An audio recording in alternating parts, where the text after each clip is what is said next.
Good morning students. आज हम लोग पढ़ेंगे एक फूल की चाह सियाराम शरण द्वारा, जो काव्य मंजरी में उल्लिखित है और आपके पाठ्यक्रम में है। तो एक फूल की चाह सियाराम शरण गुप्त द्वारा यह रचित है कविता।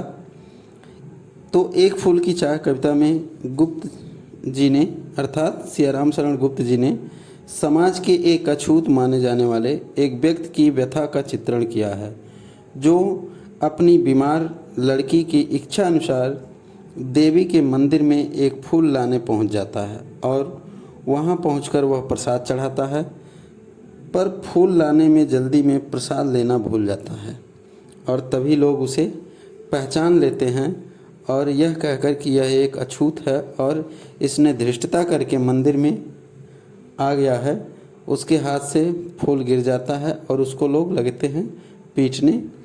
जीवन भर इसी बात का पश्चाताप उसे रहता है कि वह अपनी बेटी की अंतिम इच्छा पूरी न कर सका और उसे माँ के प्रसाद का एक फूल भी लाकर नहीं दे पाया। इसी कविता को यहाँ हम इसका अर्थ समझाएंगे कि एक फूल की चाह, एक फूल की चाह, इच्छा, चाह होती है इच्छा। बहुत रोकता था सुखिया को, न जा खेलने को बाहर, नहीं खेलना रुकता उसका, नहीं ठहरती वह पल भर। मेरा हृदय काँप उठता था, बाहर गई निहार उसे, यही मनाता कि बचा लूँ किस भांत इस बार उसे। भीतर जो डर रहा छिपाए, हाय वही बाहर आया, एक दिवस सुखिया के तन को ताप तप्त मैंने पाया। ज्वर में बिह्वल हो बोली वह, क्या जानूँ किस डर से डर, मुझको देवी के प्रसाद का एक फूल ही दो लाकर। क्रमशः कंठ क्षीण हो आया, शिथिल हुए अवयव सारे, बैठा था नौ नौ उपाय का, चिंता में मैं मन मारे। जान सका न प्रभात सजग से, हुई अलस कब दोपहरी, स्वर्ण घनों में कब रब डूबा, कब लौटी संध्या गहरी। तो बताते हैं, यहाँ कवि लिखते हैं कि बहुत रोक था तहा सुखिया को, कि एक पिता जो है अपनी बेटी जिसका नाम सुखिया रहता है उसको वह बार बार न जा खेलने को बाहर, खेलने बाहर जाने को रोकता है कि वह बाहर खेलने न जाए। नहीं खेलना रुकता उसका, नहीं ठहरती वह पल भर। और चूँकि वो बच्ची थी और बच्चा जो है कभी भी रुकता नहीं है, चाहे उसे कितना हो प्रयत्न करिए कभी वो ठहरता नहीं है, एक जगह बच्चे रुकते नहीं हैं। तो वही यहाँ कवि जो है कह रहे हैं कि नहीं खेलना रुकता उसका, कि उसका खेलना नहीं रुकता था और वह पल भर भी ठहरती नहीं थी।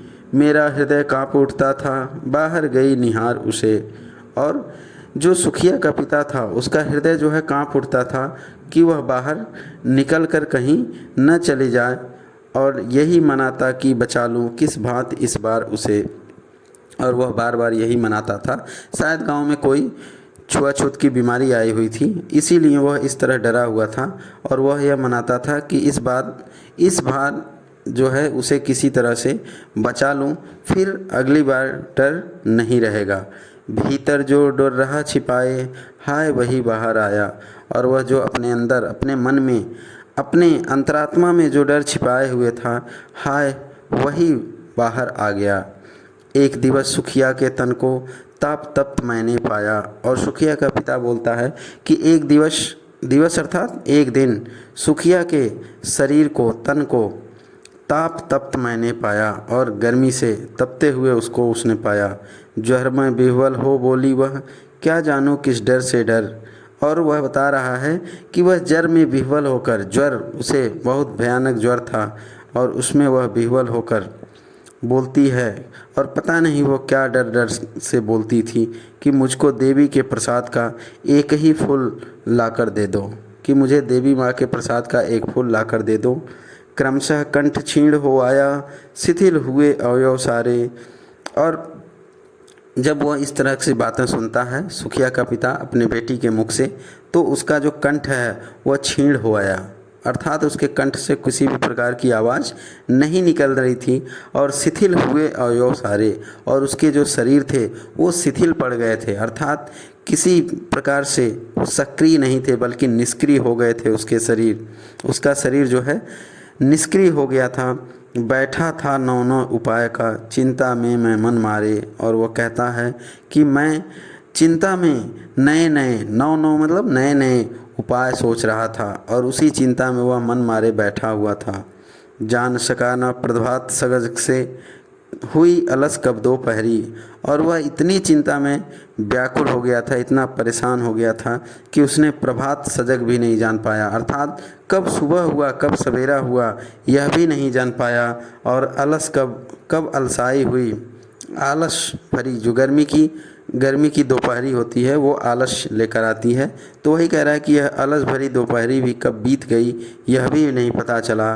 स्वर्ण घनों में कब रवि डूबा, कब लौटी संध्या गहरी। और कब जो है स्वर्ण घनों में, सुनहले बादलों में कब जो है रवि अर्थात सूर्य जो है डूब गया यह भी उसे पता नहीं चला।